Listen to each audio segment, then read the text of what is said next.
We got to understand here the educational program that you have to be able to figure out whether it will go on the right lines where the people will end up in a situation where they can be able to really control themselves. You understand what I'm saying? With no education, the people take this local foundation and start stealing money because they won't be really educated to why it's the people's thing anyway. You understand what I'm saying? With no education, you have neo-colonialism instead of colonialism, like you got in Africa 9, like you got in Haiti.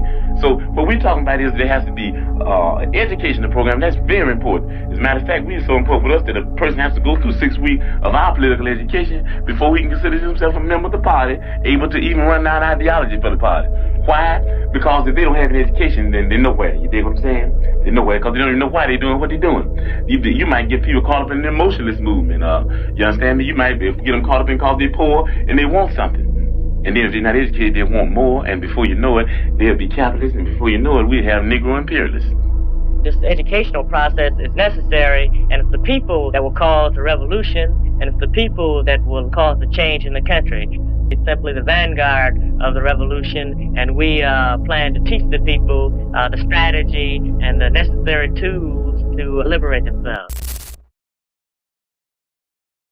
When you come into an organization and we put personality before principles, that's hero worship, heroism. It makes us look at someone's demonstrations without looking in the modern time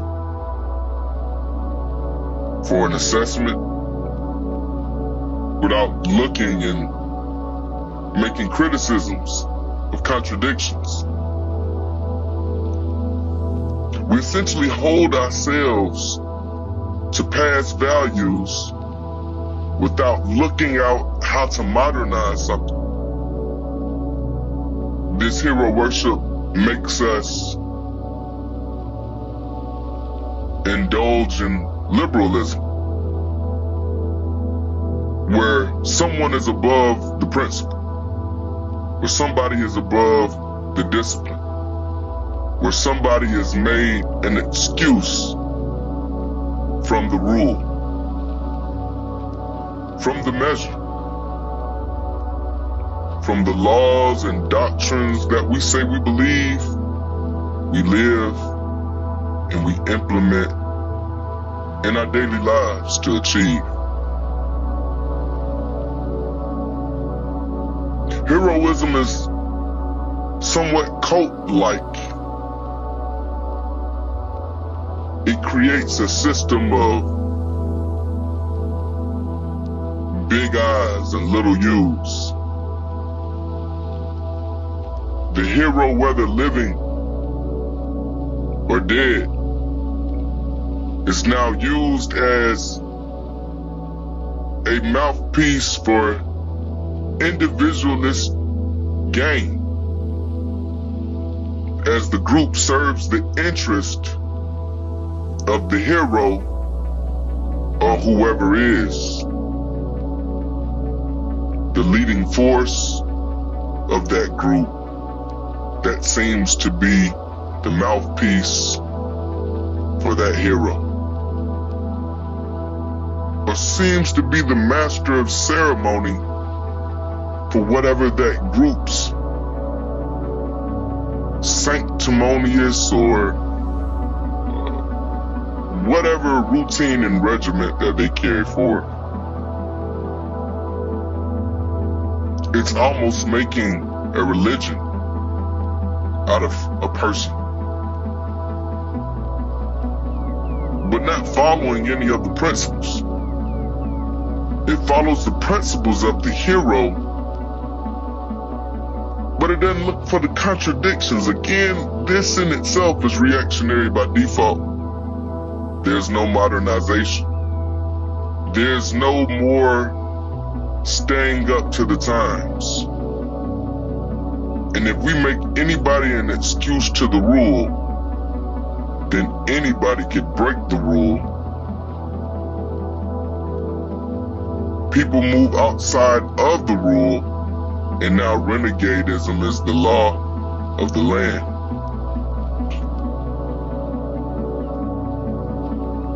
And these days and times, we're going to be tested with what we say we believe, who we say we are, and what we say we do. If the purpose of the vanguard is to lead while making leaders, if hero worship is involved, then the group will now only be participating in the dominance of one overall, or the dominance of multiple people who come to people that don't know and prey on them for not knowing.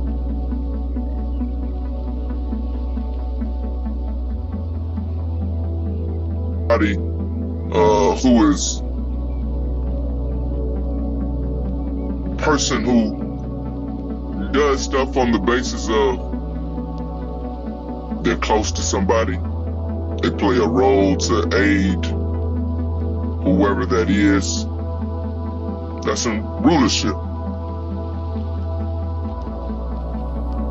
When we look at nepotism, by definition, nepotism is usually how these people who are related, who are friends, who are cronies and flunkies, are given positions, jobs, based on favoritism, based on kinship or relativity. Again, by nature, this is reactionary. You know, when you see a group, you have a leader, he has his groupings of people next to him. Oftentimes, if this group is reactionary, the leader appoints people who he feels like will do his bidding, his or her bidding, will vote in favor, will make moves that can serve that old guard of leadership. The committees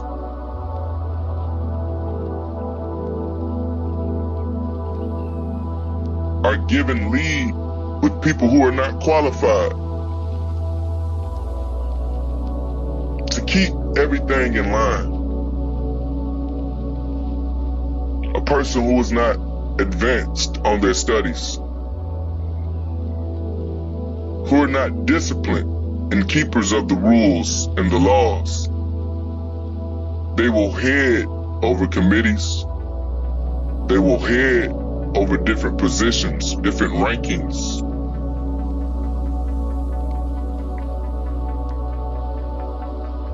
This nepotism and cronyism leads to a deterioration of the organization. It leads to people that are qualified being subordinated to the task of role players who are used as batteries.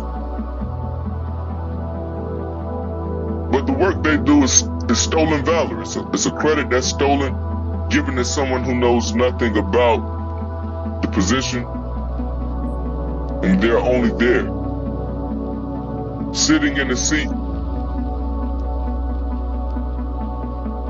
Cronyism and nepotism are residuals of a title mentality. Residuals of people who are power hungry.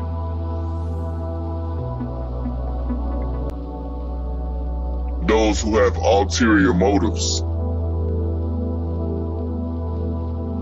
who thrive off individualism, looking for the best of what they can gain, and not the best of what we give to the whole of the group and society.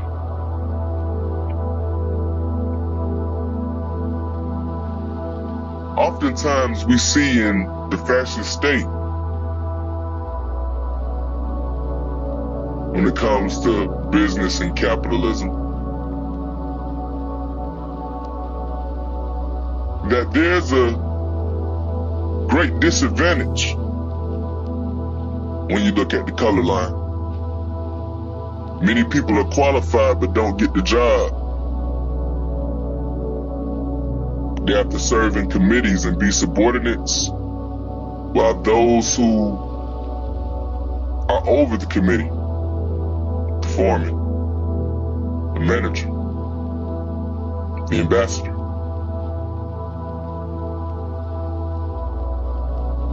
team lead,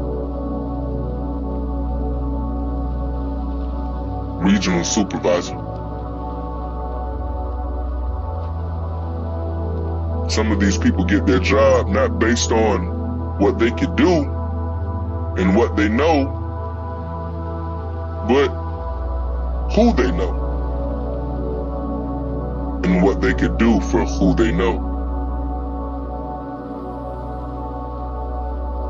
These same flawed tactics, flawed because they're unfair, are used by the fascist state, are used by those who practice inequality. They do this to shut out those who they don't want messing up a system of exploitation, a system that's based on self-interest. If you see these same flawed tactics carried out in groups that claim to be revolutionary, how is this a shift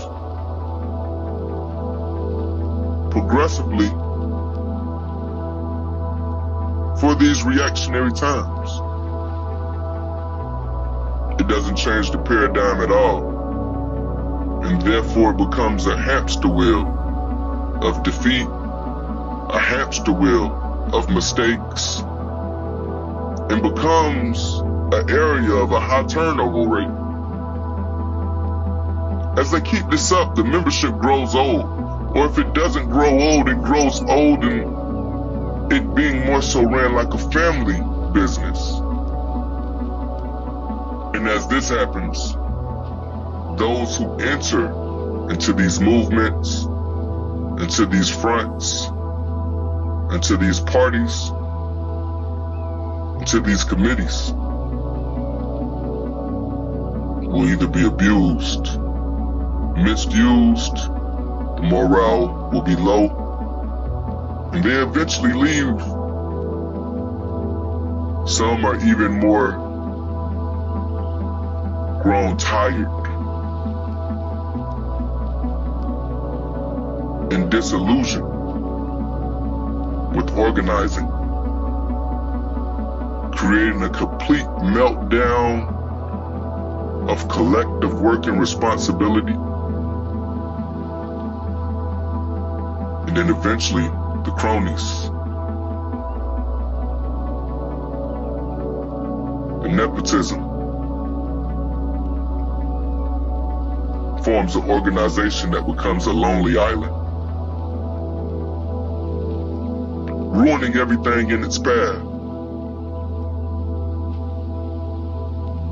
Have you ever looked at counter-revolutionary movements that assassinated, neutralized, misdirected revolutionary movements?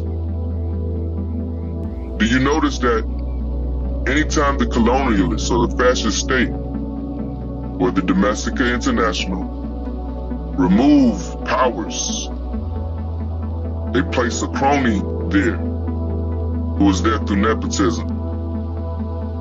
As that power is placed there by these oppressive governing bodies, they install a government that is made of people who are only there to keep the same interest of the opposing and oppressive government. Counter-revolutionary forces dwell on cronyism and lackeyism.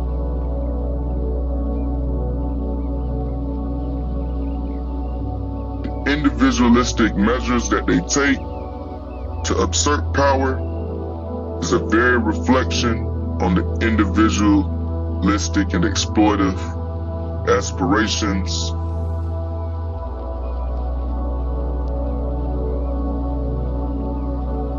of the oppressor. We must understand that the times that we're living in, individualism is the order of the day.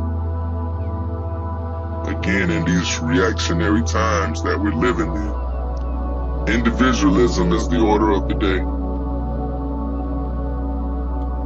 Individualism sometimes, more than often,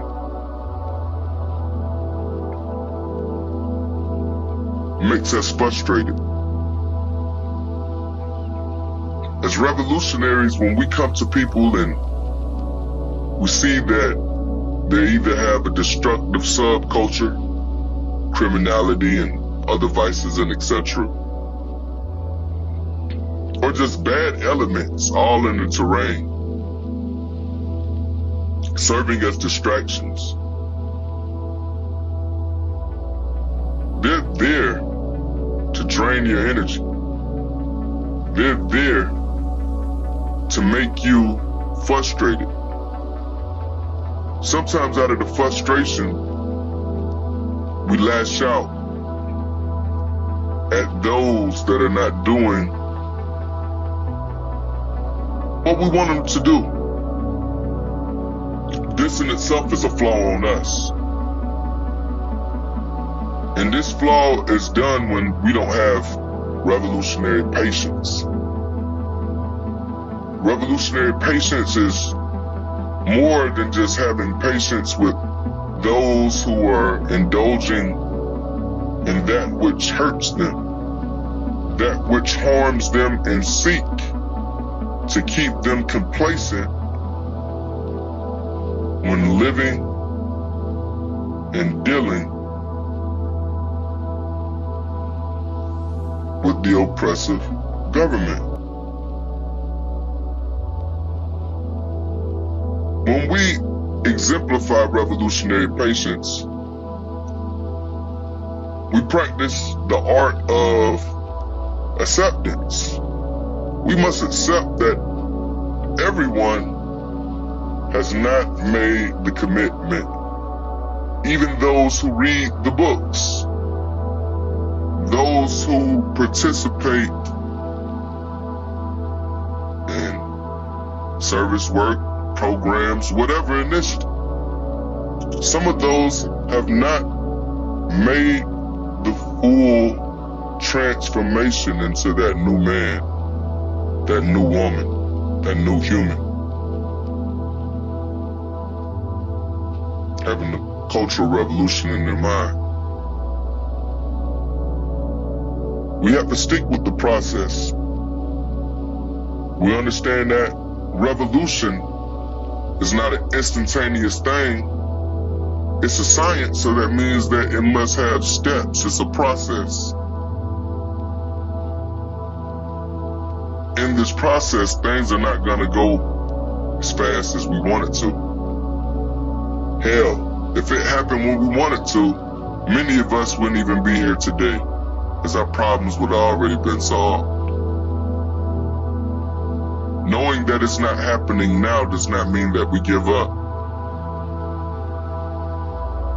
This is what the fascists want us to do.